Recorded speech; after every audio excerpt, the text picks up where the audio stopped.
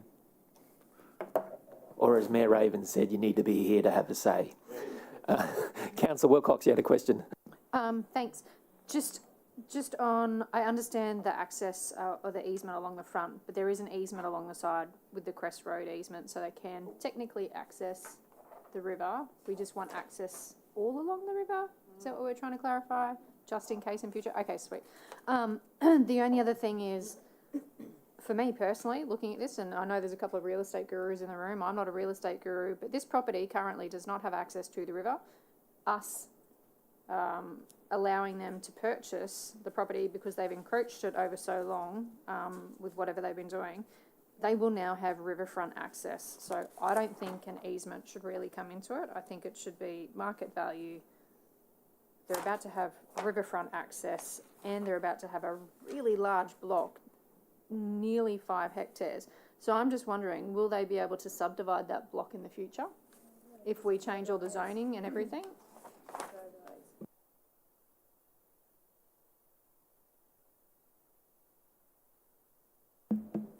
Through the chair, the site is heavily constrained, and that would be subject to a future DA. And I think we have further documents to share if you wish to go into confidential. Yeah, being flood affected, when you have flood affected properties, some of the riverfront aspect doesn't quite pan out as you would like.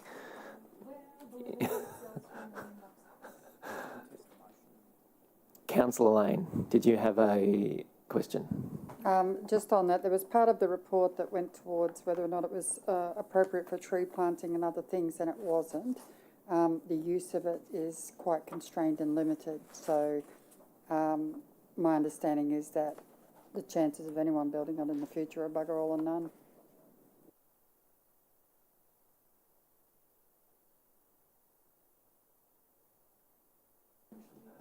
Okay, so Mayor Raven has moved the motion behind me up on the board. Do I have a seconder? Councillor Lane has seconder. Can I have a show of hands in support of the motion on the board? That has been carried by everyone in the room. That has been carried.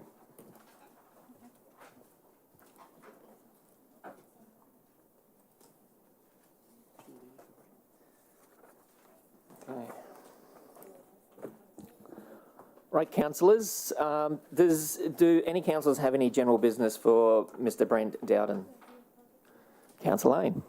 Thank you very much, Mr Chair. Through you, Kingston Skate Park, do we have an update on where we're up to with that? And have we written back to residents to let them know the outcome of the survey?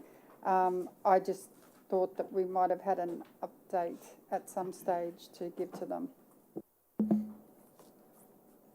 Through the chair, thanks, Councillor Lane. I believe there has been an update to local residents provided, and yes, we have a revised concept plan that is just about ready to share, to outline.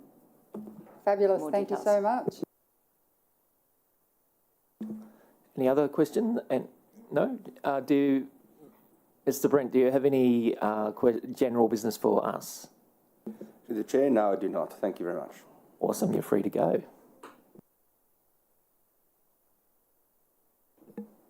Okay, councillors, do we have any general business for the Director of Community and Lifestyle, Mr Brad White?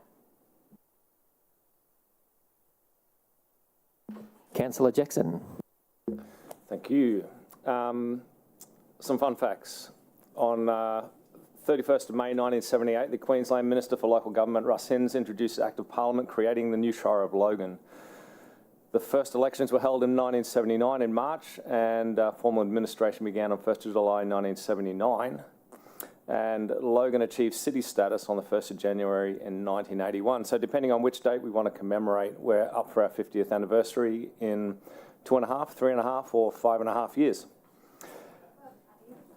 So since the 50th year of achieving city status falls the year before the 2032 Olympics, which we're planning to host the world right here in Logan, the centre of everywhere, there may be opportunity to start the party early with a celebration and reminder of who we are and what we've achieved over our first 50 years while we prepare to show the world and invite them into our next 50 years. As we'll no doubt be very busy preparing for the Olympics, I just wanted to flag the important milestone of our city's history, with the hope that it doesn't get lost in the busyness and that it may even create opportunities to test run what we will show the world. So if we think this is something worth thinking through further, I'd like to suggest that our venues and events manager, Brad Page, take it into consideration in his forward planning and possibly bring some ideas back to a future informal meeting. Thank you.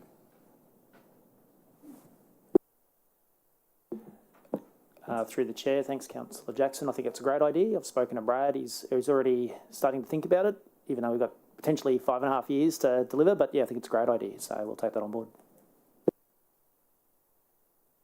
Okay, so I have a little bit of general business. So I just wanted to say that it was fantastic to hear our 80 talented musicians from the Logan City Symphony Orchestra a couple of weeks ago at the Logan Entertainment Centre.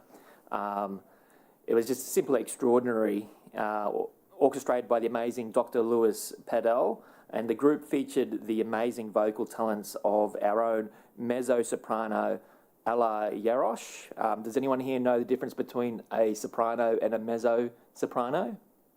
No? Okay. So a soprano hits really high notes, and the mezzo-soprano has more of the middle bottom ranges, but it's just an amazing sound that comes from a mezzo-soprano. So we're very fortunate to have one of the greatest mezzo-sopranos in the world that's come from Logan.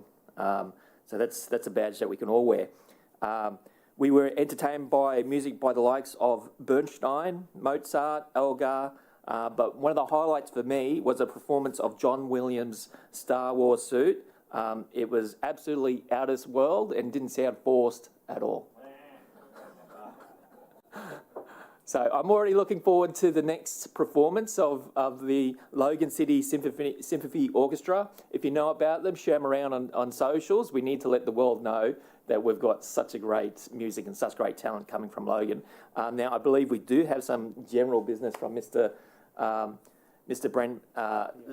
Brad White. Could we invite Leo Clayton to the table?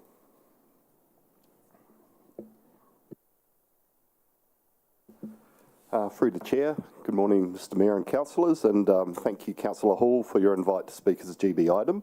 So I'm here with Naomi Sands, our Creative Industries Program Leader, and we thought we would just briefly share with you the recent 30th anniversary for our well-loved Logan Art Gallery, and just share a few photos and just give you a rundown of what was a wonderful weekend anniversary celebration for community and for the gallery. So yes, gallery turned 30 on the weekend of the 18th and the 19th of July. We ran a 2-day festival. Across that weekend, we welcomed 1,244 people through the door.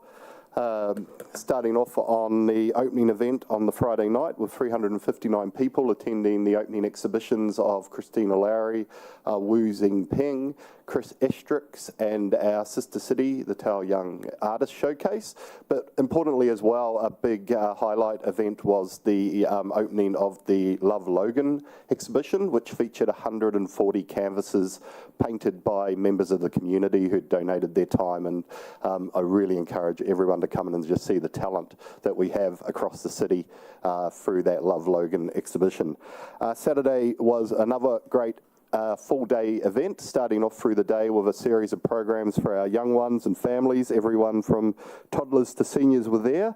A great, all workshops well attended, and a wonderful celebration again of Logan's artistic talent and our cultural diversity. We had musical performances through the day with local artists adding a great energy to the event. Edgy and Hedgy were there, Unregistered Master Builder, Noisemaker, OPML, and all taking the stage and hosted by MC Shershock. I probably haven't said any of those names coolly, but they were all there doing a great job. And the real highlight that we had on the night was our wonderful light installation and outdoor projection, which is a first for the gallery, where we showcased our Logan City Art Gallery on the wall. You can see that on the lower left image there. So 30 years of Logan Art Gallery created into a video by Joseph Burgess and Luke Free, and they have brought our collection to life on the front of the building, and just a wonderful sight. And just driving along Wembley Road and seeing the gallery lit up like that was just really energising and a great celebration. Looking ahead, we'll continue to feature the works of the collection throughout the rest of this year to mark the 30 years.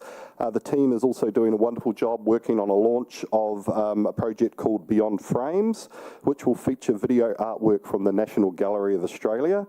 And this is another wonderful opportunity through the sharing of the National Collection Initiative. And also, just to flag while I'm here, opening on the 20th of September is we've got Hmong Journeys, Threads of Home, which will honour 50 years of Hmong settlement in Australia at the Living Museum of Logan, which is another deeply moving exhibition that shares the personal stories, traditional textiles and cultural artefacts, highlighting the resilience and the contribution of the Hmong community. So finally, thank you for your time. The gallery celebration has not just been a celebration of the gallery as a place, but importantly the people and the stories that demonstrate Logan as a vibrant cultural community. I want to thank Naomi and her team for just their ongoing commitment and the wonderful job they've done to do this for all of us. But also a thank you to you, Mr Mayor, and to our councillors. You're wonderful advocates for what we do. We appreciate your support and your ongoing support, and we look forward to seeing you at the ongoing celebrations for the rest of the year. Thank you. It was an amazing night, and I remember it was just bucketing down rain, and just as we were about to do the light installation, the lights just cleared up. You know, it was just like waiting for it. And there was a sculpture in there. I can't remember. It was like a little canary. She does a little canary. What was the name of the artist? Chris Eskridge. And it just resonated with me so well. It was a little canary. It's passed out on the couch. It's got a bottle of drink, and I'm like, that's me every day, except I'm in my underpants. And so one amazing thing, and amazing artwork coming from the city and sharing with our sister city. Leo, you and the team, that you do amazing work, and we're very thankful to have you. Okay, we need to table that report so that other people can see it. Can I have a tabler for the presentation?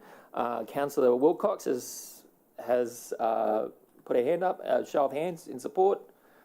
That has been carried by everyone in the room. That's awesome. We'll table that. Okay, does any of the councillors have any general business for Mr. Brent Dowden? No? Sorry, for Leo Clayton? No? Okay. Does any councillors have any general business for Director of Community and Lifestyle, Mr. Brad White? There being none, I believe that concludes the agenda for today. I declare the City Lifestyle Committee meeting of Wednesday, August the 6th concluded at 11:06. Thank you.